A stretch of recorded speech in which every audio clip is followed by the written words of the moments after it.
por meio de Epáfras, né, que era um fiel ministro, que esteve com Paulo em Éfeso, e de Éfeso, na terceira viagem missionária de Paulo, ele parou em Éfeso, e de Éfeso o evangelho, lá em Atos, se não me engano, 19, fala que o evangelho se espalhou por toda a Ásia. E Colossos ficava a uns 100 e tantos quilômetros a leste de Éfeso, perto de Herápolis, perto de Laodiceia. Então Paulo, né, preso, resolveu escrever essa carta para os irmãos em Colossos. Por quê? Porque o Epáfras não só levou o evangelho lá, mas ele trouxe notícias da igreja em Colossos. Devia ter lá já uns seus 6 anos, e trouxe uma preocupação para Paulo, porque lá em Colossos alguma coisa já estava acontecendo. Sim, por um lado eles tinham os 3 pilares da vida cristã: a fé, o amor e a esperança. Né? Paulo fala isso bem no início, ele fala aqui no capítulo 1 de Colossenses, ele fala, damos sempre graças a Deus, Pai de nosso Senhor, versículo 3, quando oramos por vós, desde que ouvimos da vossa fé em Cristo Jesus e do amor que tendes para com todos os santos, por causa da esperança que vos está preservada nos céus, da qual antes ouvistes pela palavra da verdade do Evangelho, que chegou até vós. Então, eles tinham fé no Senhor Jesus, amor para com todos os santos e esperança, uma esperança viva no Senhor e na volta do Senhor. Só que lá em Colossos alguma coisa estava acontecendo. Alguma coisa já estava entrando lá, que eram coisas estranhas, esquisitas, ruins, estavam chegando à igreja em Colossos, que estavam desviando os irmãos de algo que é fundamental, a vontade de Deus.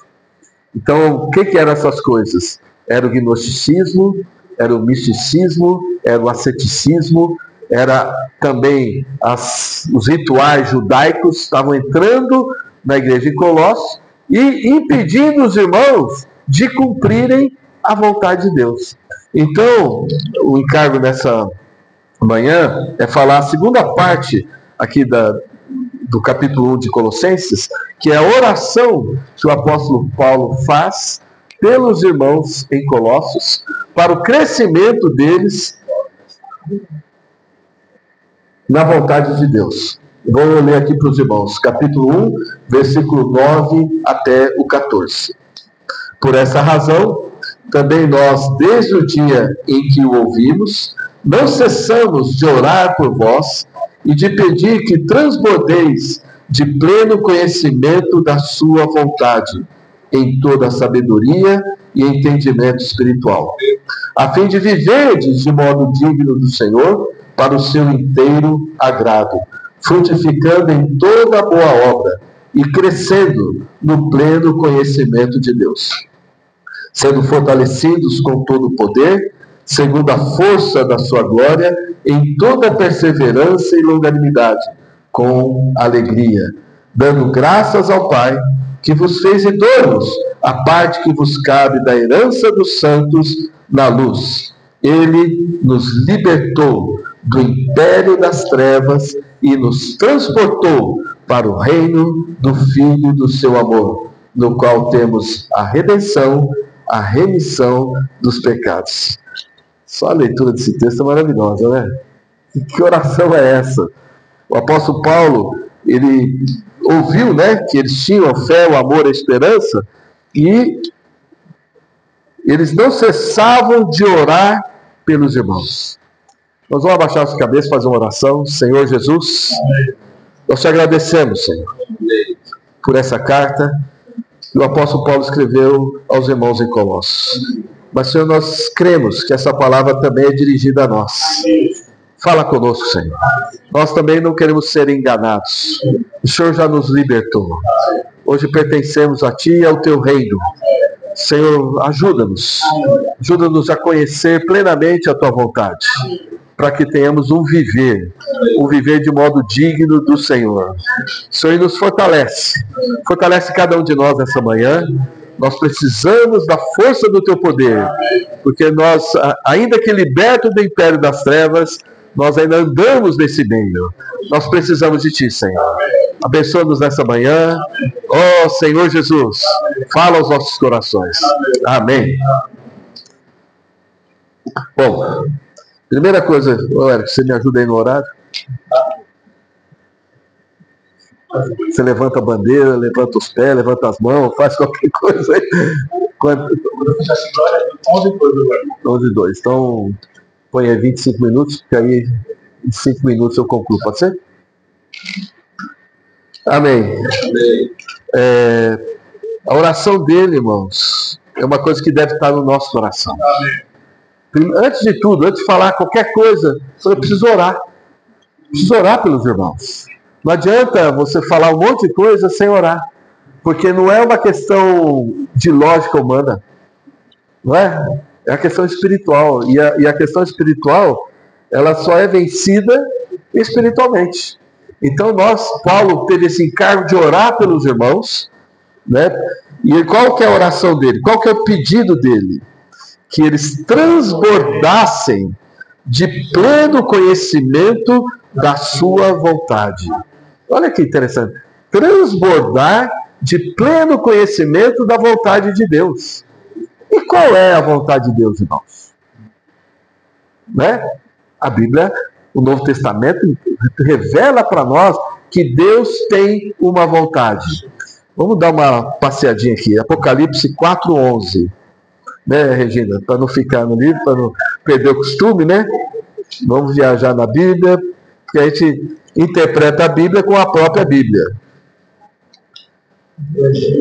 Apocalipse 4:11. Alguém pode ler para a gente? Tu és digno, Senhor, Deus nosso, de receber a glória, a honra e o poder, porque todas as coisas tu criaste, sim, por causa da tua vontade, vieram a existir e foram criadas. Olha, irmãos, por causa da vontade de Deus, todas as coisas foram criadas e vieram a existir. Então a vontade de Deus é uma vontade muito forte.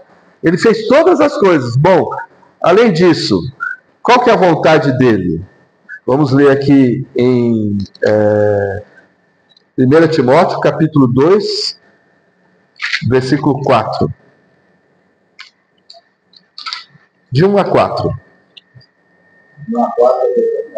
1 Timóteo, capítulo 2, versículos de 1 a 4.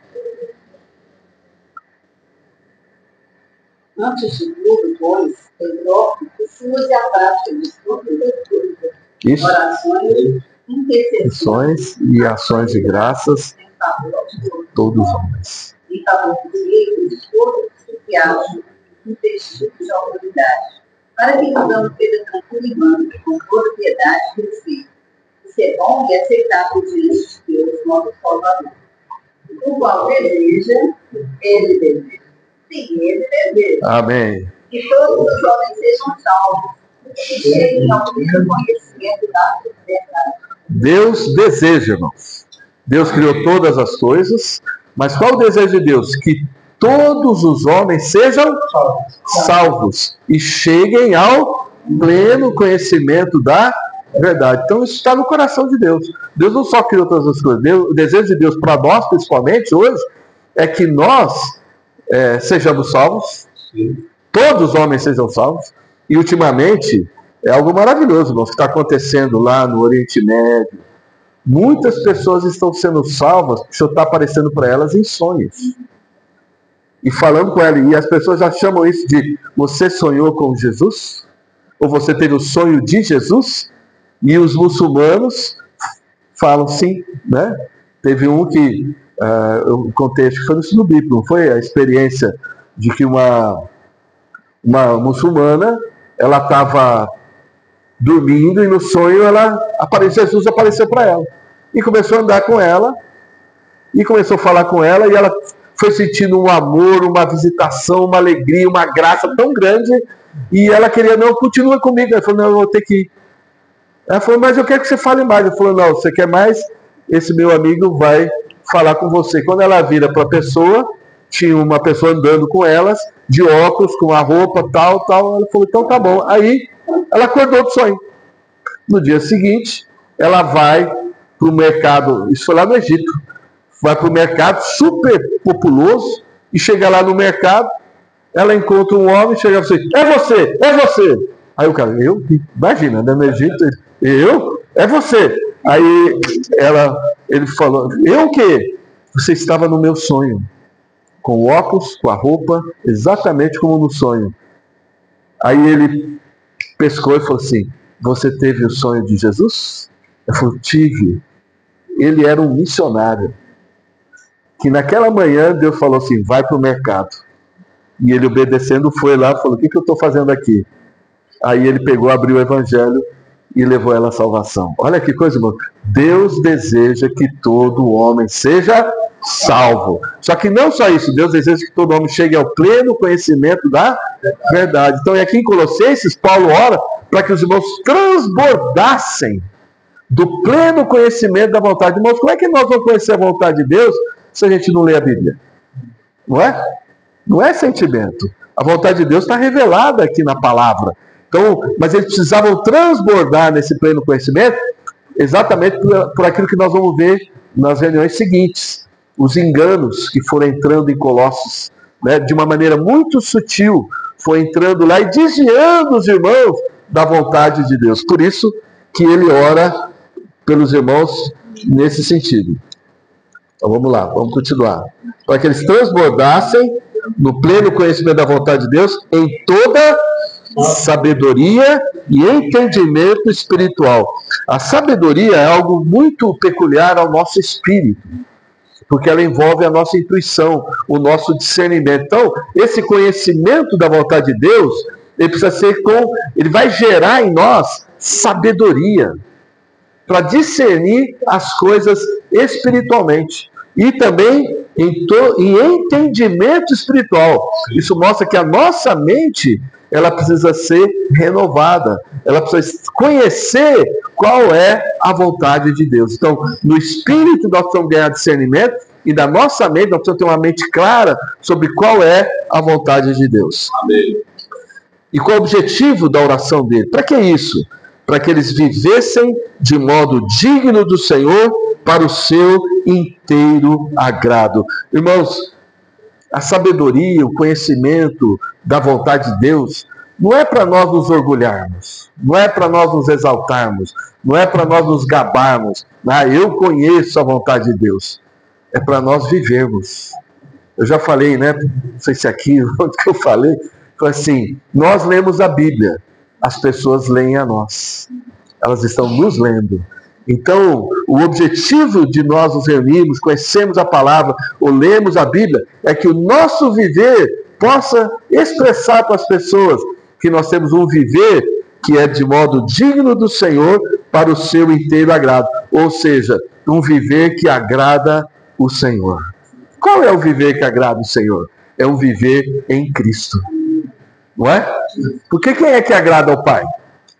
O Senhor falou assim, esse é o meu filho em quem me comprazo. Deus se compraz em Cristo. Então, quando nós estamos em Cristo e vivemos em Cristo, o que acontece? O nosso viver, ele agrada a Deus.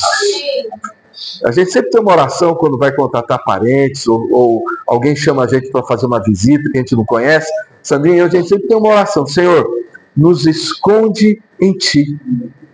Porque nós temos, né, nossas manias, as nossas características, que não são agradáveis a todos, né? Mas o Senhor, Ele é agradável a todos. Né? A humanidade dele, a divindade dele, tudo que Ele é, Ele fala, Senhor, nos esconde em Ti. Para que as pessoas não nos vejam, mas vejam o Senhor. Então isso nos dá uma tranquilidade, né? Claro, nós vamos agir normalmente, mas nós temos a segurança que o Senhor vai nos cobrir naquela visita.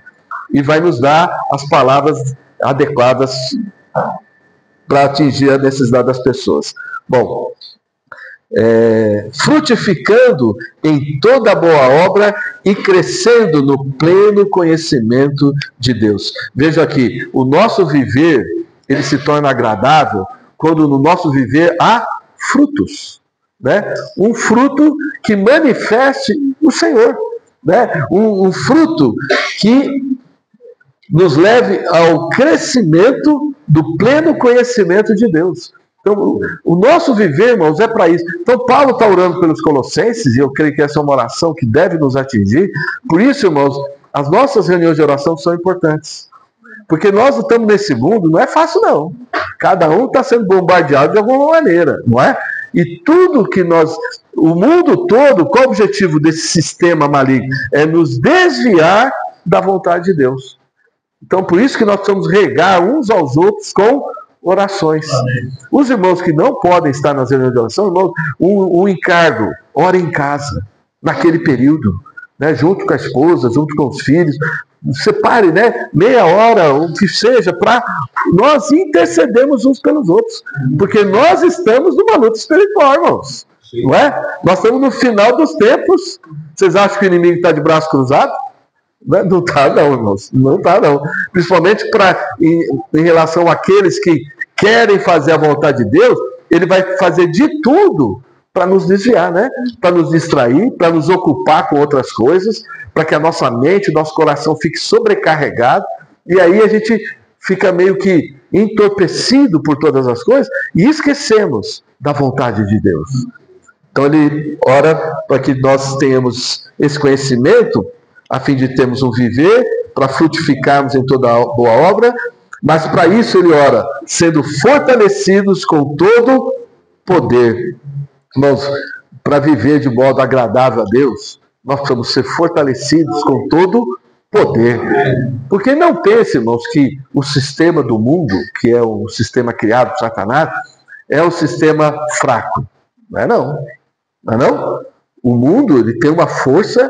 Imagina, quantas pessoas hoje estão subjugadas, pelo que a gente vai ler aqui, pelo império das trevas. Não é?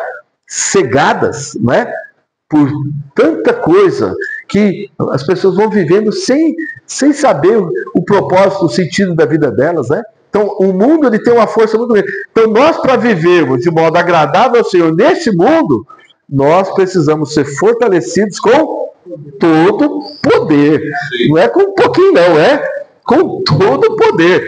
E quem é esse poder? É o próprio Cristo em nós, que é esse dínamo que nos dá força para todo dia levantar e trabalhar, enfrentar o trânsito, enfrentar as pessoas. Então, nós precisamos de todo o poder, segundo a força da sua glória.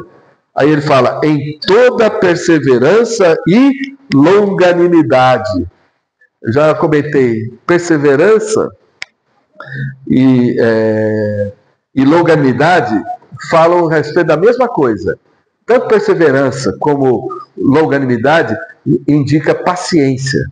É claro que você não vai falar, você precisa ter perseverança, por exemplo, para quem ganhou na Mega Sena, né? Quem ganhou na Mega Sena, essa última aí, sei lá, da virada, o cara ganhou não sei quantos milhões, né? Você chega para ele e dá um abraço, meus parabéns, agora tenha perseverança. Faz sentido? Né? Faz sentido. Perseverança é diante da dificuldade, diante das adversidades, das circunstâncias. E quem aqui não tem adversidade nas suas circunstâncias? Todos nós, né? Como é que é as frases lá do cara? Quanta insegurança, instabilidade, quanta imprevisibilidade, né? Quer dizer, nós vivemos num mundo de instabilidade, insegurança, imprevisibilidade, né? E as circunstâncias, elas vêm como uma onda muito forte, como um vento, que nem aconteceu essa semana, um vento que vai arrancando tudo assim, né? Vai tirando, vai deixando a gente bem assim, perdido. Então, nós temos que ter perseverança diante das adversidades. E usa também o termo resiliência, né? Resiliência, exatamente. Diante dessas adversidades, né? Os atletas, eles têm que superar um monte de coisa, né? E a longanimidade? A adversidade, a perseverança é contra as circunstâncias difíceis.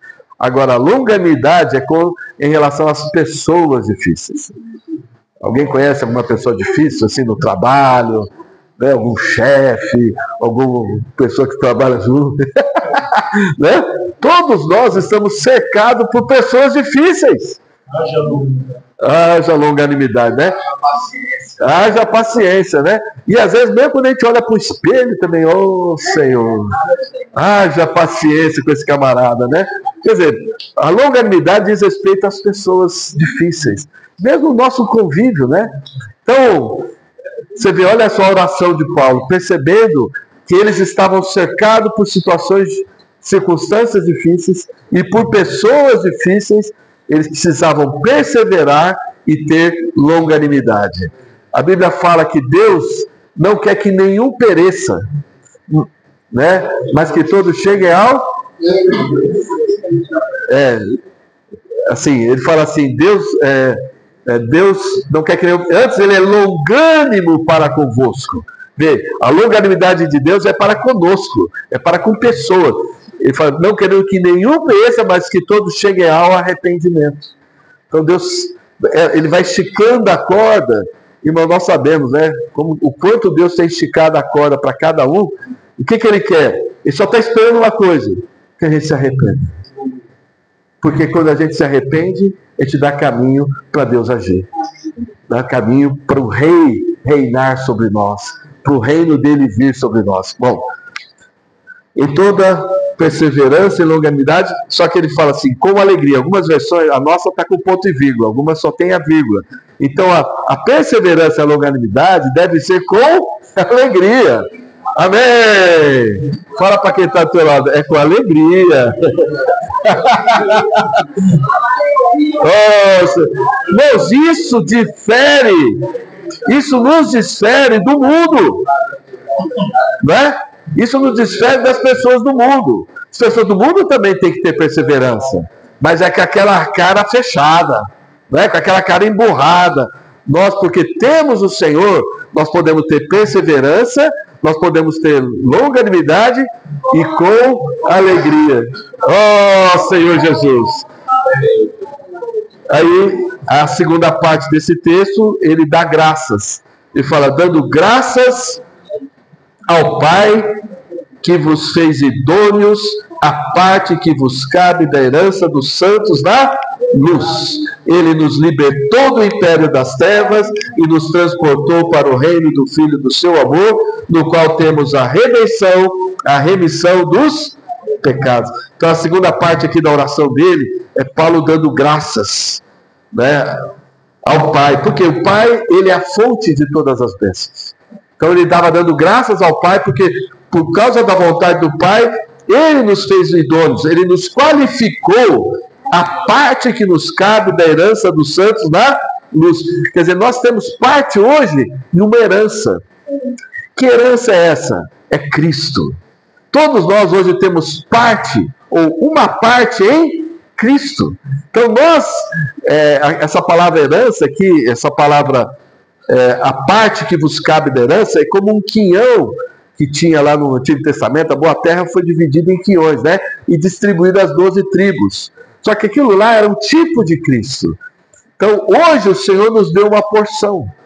E o Senhor nos qualificou a essa porção. Irmãos, embora nós sejamos poucos, Deus nos deu uma porção em Cristo. Aleluia! Nós temos uma porção, irmão. E quem nos qualificou a isso foi Deus, foi o Pai. E essa porção é na luz. E aí vem o contraste, né? Por que na luz? Porque antes nós estávamos presos, cativos por um tirano nas trevas.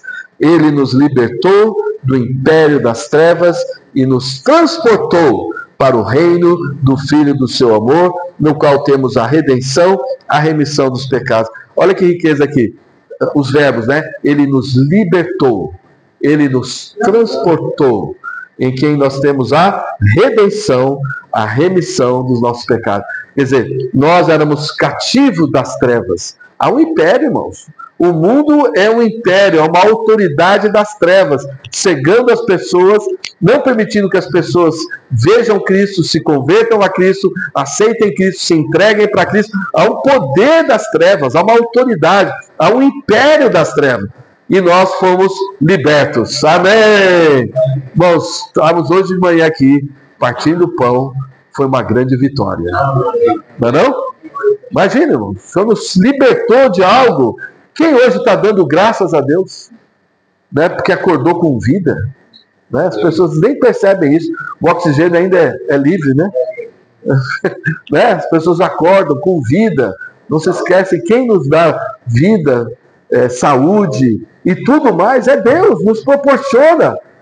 Para nós o que? Reconhecemos que nós fomos feitos para Ele. Eu estava outro dia escutando o testemunho da Carolina. Ela dizendo que nunca mais na vida ela acordou sem dar graças a Deus por acordar com Deus. Porque a mãe dela foi dormir, falou com ela e amanheceu morta. Olha, pois é. Né? Então ela disse que dessa data em diante ela nunca mais deixou de agradecer a Deus por acordar. Pois é, você estava falando no início da reunião sobre a previsibilidade, né, dos investimentos. As pessoas querendo segurança no investimento para quanto tempo? 5 anos. Nem sabe se vai acordar viva, não é? Mas o ser humano é assim, né? Ele quer, e por isso que ele vive angustiado. Sendo que o Senhor fala assim, o pão nosso de cada dia. Não é? Vivamos. Basta cada dia o seu mal. E é verdade, né? Basta cada dia o seu mal. E o Senhor falando para nós orarmos pelo pão nosso de cada dia. Quer dizer, é para tirar nosso coração dessa ansiedade, dessa expectativa, que nós não sabemos. Pois é, nós não sabemos quando nós vamos e nós não sabemos quando o Senhor virá. Ninguém sabe, não é? Então, irmãos, aqui, mas a ênfase aqui é, primeiro, ele nos libertou desse império que nos escraviza. Segundo, ele nos transportou. Ele não deixou a gente perdido. Não só tirou a gente do império das trevas. Ele nos transportou para onde? Para o reino do Filho do seu amor. Olha que maravilha. Não, vocês são debaixo de um tirano. Nada disso. Nós estamos num reino, sim, nesse reino há autoridade. Mas como nós cantamos, nós somos cativos de um amor. Nós fomos cativados pelo amor daquele que se entregou por nós, que deu a vida dele por nós, né, Carla? Ele não deu 200.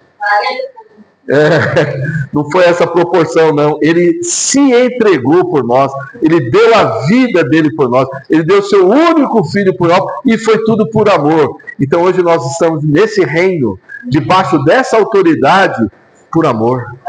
Nós nos submetemos ao Senhor, não é porque ele é um tirano, não. É porque sim, ele tem autoridade, mas ele tem também amor.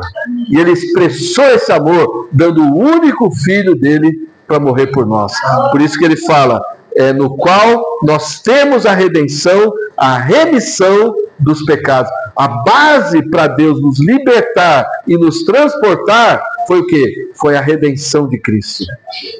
Foi nós temos os nossos pecados pagos na cruz. Né? Nenhum de nós teria direito a esse reino, a estar nesse reino, se não fosse o Senhor ter morrido por nós na cruz, derramado o seu sangue e cumprido a redenção. Ele pagou o preço do nosso resgate. Aleluia! Ó Senhor Jesus! Irmãos, essa é a oração de Paulo. Que coisa, né? No início de um livro tão rico que fala da excelência, da superioridade, da supremacia de Cristo. E no livro de Colossenses, qual que é a vontade de Deus? Irmãos, no livro de Colossenses, a vontade de Deus é que Cristo tenha a primazia, a preeminência em todas as coisas. Nos céus, no universo, aos olhos de Deus, ele já tem. Mas ele precisa ter agora na nossa vida. Eu sempre pergunto, Senhor, onde que o Senhor está na minha lista? Nós temos uma lista de prioridades. Todos temos. Onde o Senhor está? O Senhor estava lá, naquela corrida, lá atrás, né? Aí, pouco a pouco, o Senhor vai nos constrangendo. Ele vai avançando, né? De 10º lugar, vai para 9º. Aí depois dá um pulinho mais, vai para 7º, né? Aí dá um pulinho mais, vai para o 5º. Aí chega no 5º, já começa a ter a resistência. Ele fala, não, Senhor, o Senhor já está indo longe demais. Eu já entreguei muito para o Senhor, não vou entregar mais não. Senhor, minha vida é minha, eu gosto das minhas coisas. Senhor, né? O Senhor quer ter a primazia, nós. O Senhor quer ter o primeiro lugar, a preeminência. A supremacia em toda, aqui fala, né? Depois nós vamos ler semana que vem, versículo 18. Ele é a cabeça do corpo, da igreja, ele é o princípio, o primogênito entre os mortos, para em todas as coisas ter a primazia, ter o Senhor quer o primeiro lugar. Mas por que ele quer o primeiro lugar, irmãos? Ele é digno. Amém. Se tem alguém que é digno do primeiro lugar, é ele. Então, e esse lugar já é o primeiro de tudo. Então é o lugar dele, a gente que vai, Senhor, sai daí, Senhor, sai daí. Não, vai, não. O Senhor está muito na frente. Não, tem outras coisas, irmãos. Tem coisas que são vãs, vaidades nossas, que vão tomando o lugar do Senhor. Agora tem umas coisas, irmãos, que, entre aspas, são justas. E aí que começa a nossa luta com Deus. Não é? Deus, assim, é aí que começa o nosso conflito com Deus. Eu queria mostrar para vocês, aqui em Colossenses, o Senhor quer ter a primazia, o Senhor quer ser a realidade de todas as figuras e sombras, o Senhor quer ser a esperança da glória em nós. Ele em nós, Ele é a esperança da glória. Ele quer que nós pensemos nas coisas lá do alto, que nós busquemos as coisas lá do alto. Quer dizer, Paulo está querendo tirar a gente da terra, irmãos. Lá em Gálatas, a vontade de Deus é nos desarraigar desse mundo perverso. O mundo não é só trevas, ele é perverso. E nós estamos cheios de raízes nesse mundo. Então lá fala que a vontade de Deus é nos desarraigar desse mundo perverso. E eu queria terminar com Tito. O livro de Tito, está depois de Timóteo. Tito capítulo 2, versículos 11 a 14. Eu acho tremenda essa passagem aqui. Paulo fala assim: porquanto a graça de Deus se manifestou salvadora a todos os homens, educando-nos para que, renegadas a impiedade e as paixões mundanas, vivamos no presente século sensata, justa e piedosamente, aguardando a bendita esperança e a manifestação da glória do nosso grande Deus e Salvador, Cristo Jesus. Olha só, o qual a si mesmo se deu por nós, a fim de remir-nos de toda iniquidade e purificar para si mesmo um povo exclusivamente seu, zeloso de boas obras. O Senhor quer o quê? Ele quer nos remir de toda iniquidade e nos purificar para si mesmo, para nós sermos um povo exclusivamente seu, zeloso de boas obras. Quer dizer, o Senhor hoje está nos purificando, irmãos. As situações que nós passamos, nós temos que enxergar que são para nos purificar. Nós tivemos agora a conferência de jovens, foi falado nas mãos do oleiro. O oleiro escolhe a argila, mas junto com a argila sempre tem pedra, grama, pedaço de árvore, de galho, né? Raiz, né? Então ele tem que tirar da argila as impurezas e depois ele começa a amassar. Nós estamos na mão dele, vai dar as amassadinhas. Senhor, se o vaso pudesse falar, né, quando ele aperta, Senhor, está apertando demais. Mas ele sabe o que está fazendo. Ele sabe a medida que cada um pode receber esse aperto, né? E aí depois ele pega, depois que ele molda, ele coloca o vaso num lugar para descansar. Aí depois ele pega aquele vaso e leva para o forno. Ainda tem um forninho, né, para consolidar tudo que ele fez. Então, irmãos, nós estamos em boas mãos. O Senhor, Ele quer que nós transbordemos nós transbordemos do conhecimento da sua vontade. Deus, qual a vontade dele? É remir para si, é purificar para si um povo exclusivamente seu. Nós temos só dele. Senhor, eu sou teu. Nós temos essa oração, Senhor, eu sou teu. Senhor, a minha família é tua. Nós temos que declarar isso, irmãos. Isso é a vontade dele. E ele está nos purificando para isso. E o nosso viver seja um viver que agrada a Deus. E que o Senhor nos fortaleça com todo o poder nessa semana. Para nós, né, nesse mundo perverso, possamos exibir Cristo. Amém? O Senhor nos abençoe. Amém. Amém. Ó Senhor Jesus, a gente